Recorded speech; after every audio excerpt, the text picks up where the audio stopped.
It will be good. The video game Super Mario Odyssey will not be a bad one. It will be good. People will love it, and it will sell Switches and be a very popular game to speedrun, marathon, race, or just, play. It's going to be a good game.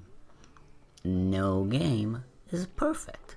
And if me, the person who gets hyped for most games I see, have doubts about a game I 100% will eventually buy, play, and enjoy, if I didn't pre-order it, which I tend to do a lot, you might want to take a step back, delete that comment, and hear what I have to say.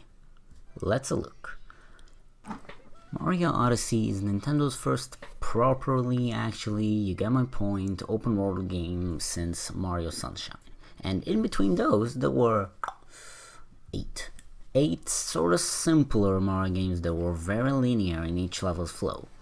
Now, I don't know about you, but if I were to work on a series for 15 years that did nothing but make linear levels for every game since the 2 different ones, especially when whatever game I put out still got critical praise, I'd be pretty geared towards making linear levels only. Nobody, and I mean nobody, had made non-linear Mario levels up until 2013 after 3D World released, and I assume ideas for the next game and the Switch started popping up. This isn't something simple, but to avoid copyright claims on the video, please go look at the source of the blurred footage you're now seeing. It is the Gamescom 2017 Mario Odyssey demo. Click the eye bubble after the video to check out either the source or my live reaction. It's very clear that most moons that showcased have the Plague Knight syndrome. Get it? Plague syndrome, whatever. The green cipher coins in Plague of Shadows became a mundane, glorified coin. They basically spammed the amount of them, 30 in each of the small stages, and they are used as traditional collectibles, extra challenges, just additional tasks and nothing, and progress. You just get some of those by going through the level mindlessly. They're just in the normal way for the other stuff. Not only does it look like Odyssey has a very, very similar problem, with, according to some sources, 30 to 70 moons per level. Obviously, since this video is just predictions, it's fears, it's what I think might be an issue if it is a thing. I can't say whether or not this is actually an issue. The full game will be the only way to know if the game packs the perfect punch of power planets or a basically barren barrier-based bull. We can only wait. The next issue I want to address is useless locked doors. This was a major problem I don't think I pointed out correctly in my Gamescom live preview, because it was live. I couldn't really know. It's not just the term useless locked doors. It's literally that some doors are locked for no reason. Some doors require you to have a certain outfit that you buy using the regional coins that are 100 of per level, which once again very much reminds me of the Plague Knight problem. So you have to have that certain outfit to enter that other part of the stage. While that might not be a big deal, I originally thought outfits were just for fun. It's a collectible thing. Much like the stickers, which are exactly that. They are collectible things you use the regional coins for, to decorate the Odyssey. But it seems like there's just certain parts of a stage that you can't access until you do a very mundane task. It didn't even seem like a challenge in the way that, okay, you went for an upper level, let's just kinda make you go through a trial of every single element of the stage in like a trial.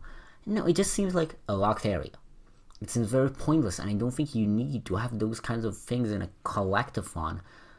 Let players play their game. Let completionists get their items. Don't interlock the two.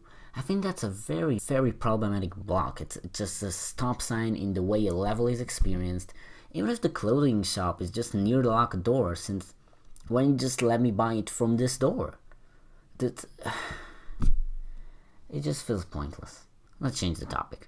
I am completely fine with game critic mode. It's for those who need it.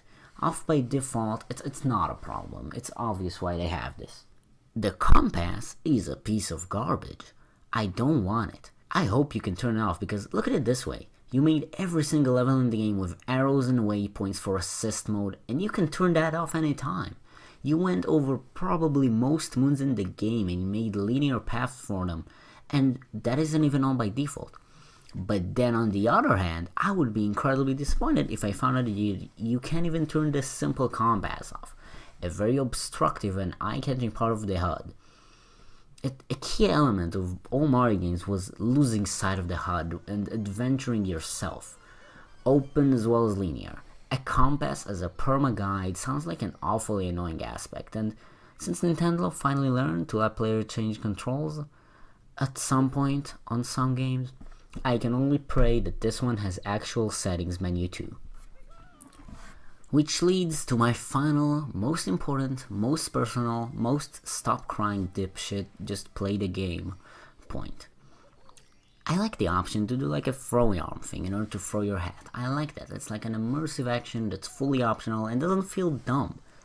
But you know what does feel dumb? Alright, so here we are, as you can see I get an infinite roll. That feels dumb. Purely shake controls are not good, and the worst way of ever implementing them is in a handheld. Specifically talking handheld mode for the Switch, not the console.